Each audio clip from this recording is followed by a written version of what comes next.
Good morning, students. So till now we have discussed regarding the scheduling, process management, and we have seen the basic of context switching also. So in this lecture we will move forward और इसमें हम अब scheduling algorithms पढ़ेंगे. क्या क्या scheduling algorithms होती हैं, CPU scheduling क्या होती है, and all those things. So let's move on in the next slide. तो सबसे पहले क्वेश्चन आता है students, what is CPU scheduling. तो CPU scheduling is the process which allows one process to use the CPU while execution another process is on hold. तो CPU scheduling कुछ नहीं है, एक प्रोसेस है जो कि एक प्रोसेस को जब CPU शेड्यूल कर रहा होता है, एग्जीक्यूट कर रहा होता है और दूसरे प्रोसेस को वो होल्ड पे रखता है in waiting state due to unavailability of the resources like IO and files. तो क्या होता है स्टूडेंट्स, जब कोई प्रोसेस एग्जीक्यूट कर रहा होता है तो मैंने आपको लास्ट लेक्चर्स में भी बताया है, उसको रिसोर्सेज की जरूरत होती है, उसको IOs की जरूरत होती है लाइक फॉर एग्जांपल, और या फिर फाइल्स की जरूरत होती है. तो CPU क्या करता है, उसका वेट नहीं करता है, वो उसको क्या कर देता है, वो उसको रनिंग स्टेट से वेटिंग स्टेट में डाल देता है और दूसरे किसी प्रोसेस को विद द सिमिलर नेचर को उठाता है और उसको एग्जीक्यूट करता है. तो वो करंट प्रोसेस को तो होल्ड पे कर देता है, होल्ड का मतलब वेटिंग में कर देता है, और फिर दूसरे नए प्रोसेस को वो उठाता है. अब इससे फायदा क्या होगा, तो इसका फायदा ये होगा कि हम एक optimum utilisation of the CPU कर पाएंगे, maximum utilisation of the CPU कर पाएंगे. मैंने लास्ट लेक्चर में बताया था आपको कि CPU अब मेरा आइडल कब रहने वाला है. CPU मेरा आइडल जब रहने वाला है या तो उसके पास कोई प्रोसेस नहीं हो या फिर कॉन्टेक्स्ट स्विचिंग कर रहा हो.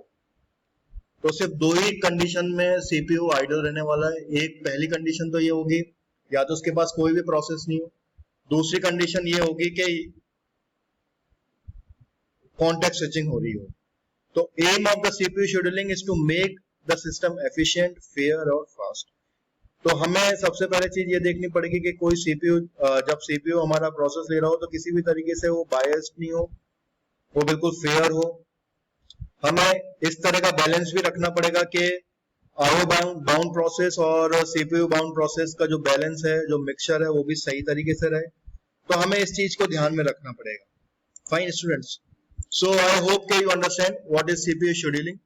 So whenever CPU sits idle, operating system select the process from the ready queue for the execution. तो जब भी मेरा CPU खाली बैठा होगा तो ऑपरेटिंग सिस्टम क्या करेगा, प्रोसेस को रेडी क्यू से लेगा और उसको एग्जीक्यूट करने में लगाएगा. तो एग्जीक्यूशन के टाइम पे क्या होता है कि जो उसका एड्रेस होगा वो प्रोग्राम काउंटर पे लोड कर देगा. तो selection of the process carried out by the short term scheduler. यहाँ पे ये देखने वाली बहुत इंपॉर्टेंट बात है. हम लोगों ने लास्ट लेक्चर में पढ़े थे तीन टाइप के शेड्यूलर्स होते हैं. एक तो लॉन्ग टर्म शेड्यूलर होता है, दूसरा शॉर्ट टर्म शेड्यूलर होता है, तीसरा मीडियम टर्म शेड्यूलर होता है. तो इस केस के अंदर जब प्रोसेस सिलेक्शन की बात आती है तो हमारा शॉर्ट टर्म शेड्यूलर काम करेगा, जिसको हम CPU शेड्यूलर भी बोलते हैं. The scheduler selects the process from the memory that are ready to execute and allocate it to the CPU. तो क्या करेगा शेड्यूलर, प्रोसेस को सिलेक्ट करेगा और फ्रॉम द मेमोरी और उसको रेडी कर देगा एग्जीक्यूट के लिए और एलोकेट कर देगा उसको CPU. अब ये किस तरीके से करेगा, by loading the address in the program. Fine, so I hope के you have understand what is the CPU scheduling. So now the concept of dispatcher comes. ये हम लोगों ने लास्ट लेक्चर में भी डिस्कस किया था. यहाँ पे मैं आपको और डिटेल में समझा देता हूँ what is the dispatcher all about. Another component which is involved in the scheduling is the dispatcher. The dispatcher gives the control of the CPU to the process which is selected by the short term scheduler. तो dispatcher क्या करता है, वो controls को transfer करता है. किसके controls को, CPU के कंट्रोल्स को किस में करता है, किसके ऊपर करता है, प्रोसेस के ऊपर, which is selected by the short term scheduler. तो ये स्टूडेंट बहुत इंपॉर्टेंट एस्पेक्ट है. तो dispatcher, again I am explaining you, dispatcher controls gives the controls of the CPU to the process which is selected by the short term scheduler. यहाँ पे हम इस diagram के थ्रू भी हम ये समझ सकते हैं कि यहाँ पे एक इवेंट है, इवेंट का एक रिस्पॉन्स इंटरवल होगा. रिस्पॉन्स मतलब रिस्पॉन्स देना कि प्रोसेस चल रहा है कि नहीं चल रहा. उसके बाद क्या होगा, एक इंटरप्ट प्रोसेसिंग होगी. इंटरप्ट प्रोसेसिंग में प्रोसेस मेड अवेलेबल, और उसके बाद रियल टाइम प्रोसेस एग्जीक्यूशन हो रहा है. तो जैसे प्रोसेस मेड अवेलेबल हो रहा है और रियल टाइम एग्जीक्यूशन है, इसके बीच का जो गैप है इसको हम कहते हैं डिस्पैच लेटेंसी। फाइन। तो सबसे पहले तो वो प्रोसेस को देखेगा रेडी क्यू में किस प्रोसेस को मेरे को लोड करना है, तो उधर कॉन्फ्लिक्ट्स आएंगे। कोई प्रोसेस बोलेगा कि पहले मेरे को लो, कोई बोलेगा पहले मेरे को लो, क्योंकि यहाँ पे अभी मैंने कोई प्रायोरिटी सेट नहीं करी है। फाइन। तो सबसे पहले कॉन्फ्लिक्ट होगा, वो रिजॉल्व होगा, और जैसे ही वो रिजॉल्व होगा तो एक डिस्पैचर आएगा। डिस्पैचर क्या करेगा, कंट्रोल्स ट्रांसफर कर देगा, और जब वो रियल टाइम में जब प्रोसेस एग्जीक्यूशन स्टार्ट होगा और प्रोसेस अवेलेबल है और एग्जीक्यूशन होने वाला है, तो इस बीच के टाइम को हम क्या बोलेंगे, dispatch latency. So dispatcher should be as fast as possible given that it is invoked during every process switch। तो जब भी कोई प्रोसेस स्विच होगा, स्विच करेगा, तो उसके अंदर हम लोग डिस्पैचर को काम मिलेंगे। The time taken by the dispatcher to stop the one process and start the another process is known as the dispatcher latency. तो डिस्पैचर लेटेंसी क्या होती है, एक प्रोसेस को रोकना और दूसरे प्रोसेस को स्टार्ट करने में जितना टाइम लगेगा उसको हम डिस्पैच लेटेंसी बोलेंगे। डिस्पैच लेटेंसी जो है मैंने अभी आपको यहाँ पे एक्सप्लेन भी कर दी है इस फिगर के। फाइन। तो अभी आप लोगों ने समझ लिया डिस्पैचर डिटेल में डिस्पैचर होता क्या है और डिस्पैच लेटेंसी क्या होती है, और किस तरीके से जो सीपीयू के कंट्रोल्स हैं वो ट्रांसफर होंगे from one process to another process. तो let's move on to another slide. अब हम बात करेंगे the types of CPU scheduling.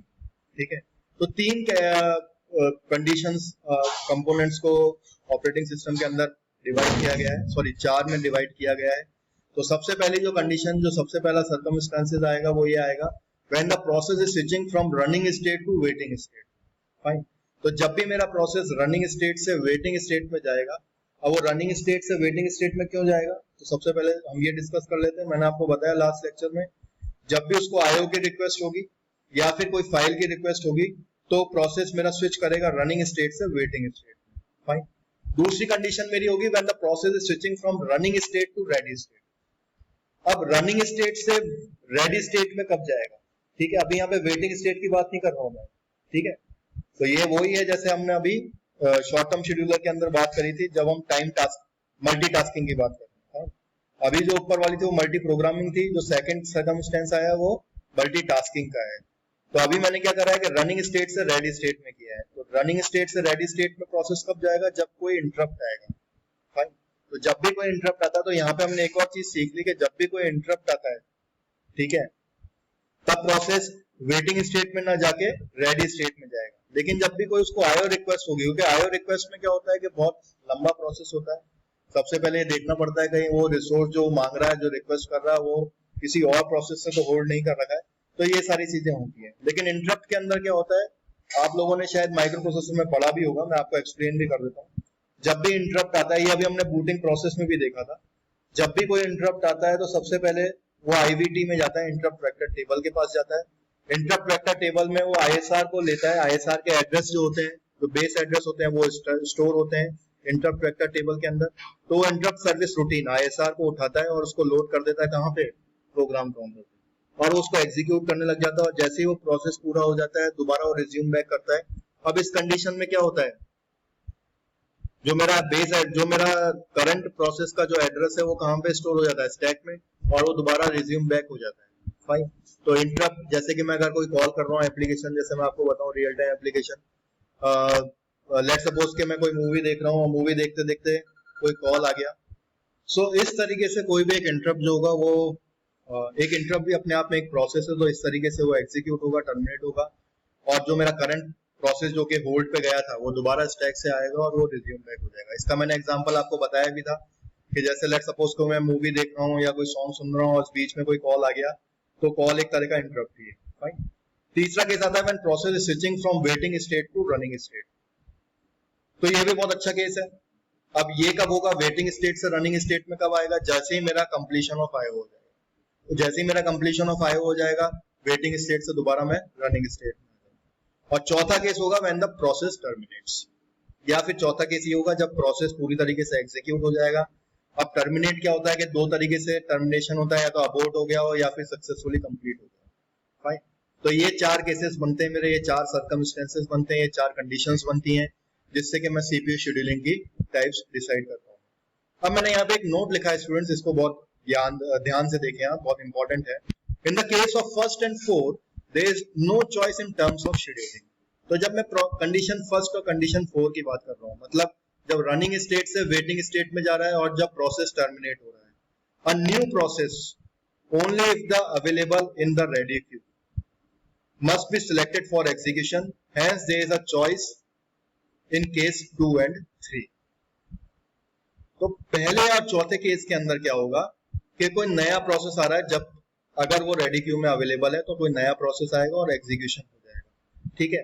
तो जब मैं शेड्यूलिंग 1 और 4 के लिए बात करूंगा तो वो नॉन प्रेम्प्टिव शेड्यूलिंग होगी या फिर अदरवाइज वो प्रेम्प्टिव शेड्यूलिंग होगी। तो मतलब फर्स्ट और फोर्थ के केस में वो नॉन प्रेम्प्टिव शेड्यूलिंग होगी और सेकंड और थर्ड के केस में प्रेम्प्टिव शेड्यूलिंग होगी। तो नॉन प्रेम्प्टिव शेड्यूलिंग क्या होती है और प्रेम्प्टिव शेड्यूलिंग क्या होती है, ये अब हम आगे देखते हैं।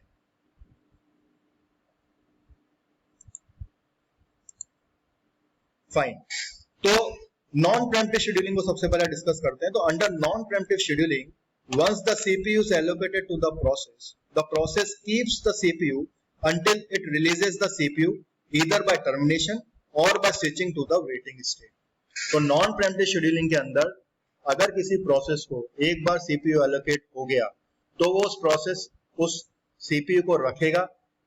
कब तक रखेगा, या तो वो टर्मिनेट हो जाए या फिर वो स्विचिंग करे वेटिंग स्टेट। तो दो चीजें होती हैं नॉन प्रेम्प्टिव शेड्यूलिंग में कि CPU का कंट्रोल प्रोसेस के पास तब तक रहेगा या तो वो टर्मिनेट हो जाए या फिर वो वेटिंग स्टेट में चले जाए। अगर वो रनिंग कर रहा है प्रोसेस तो कोई और प्रोसेस आके उस CPU के कंट्रोल्स को नहीं ले सकता। There is no requirement of extra hardware like timers which is needed for preemptive scheduling.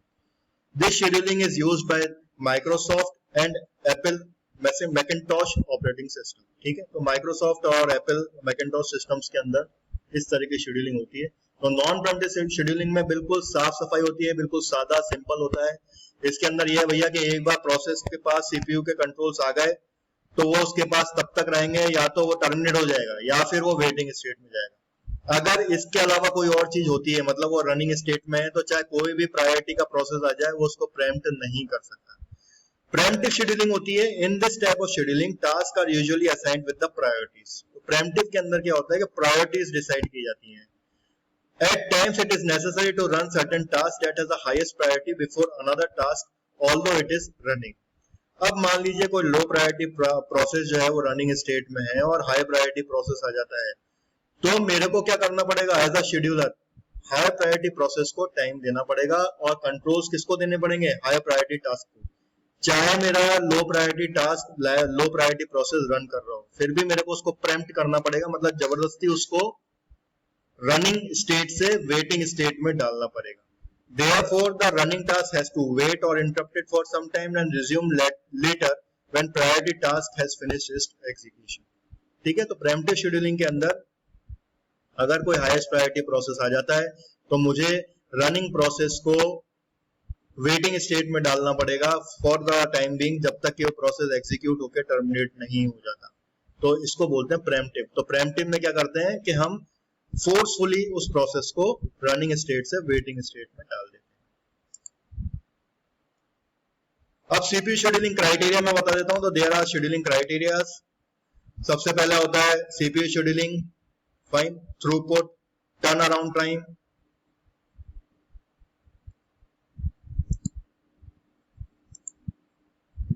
Waiting time, load time and response time, fine.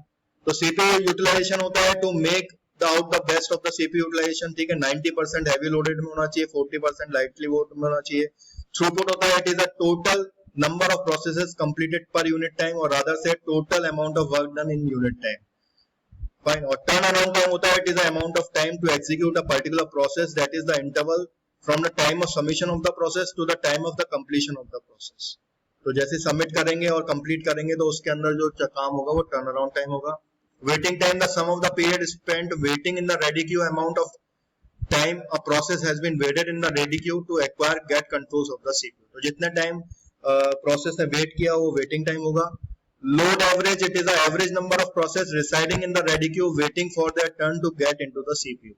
तो जब वो वेट कर रहे होते हैं तो वो लोड टाइम होगा। Response time, amount of time taken it takes from the request was submitted until the first response is produced Remember, it is a time for the first response, not the completion of the execution. Fine.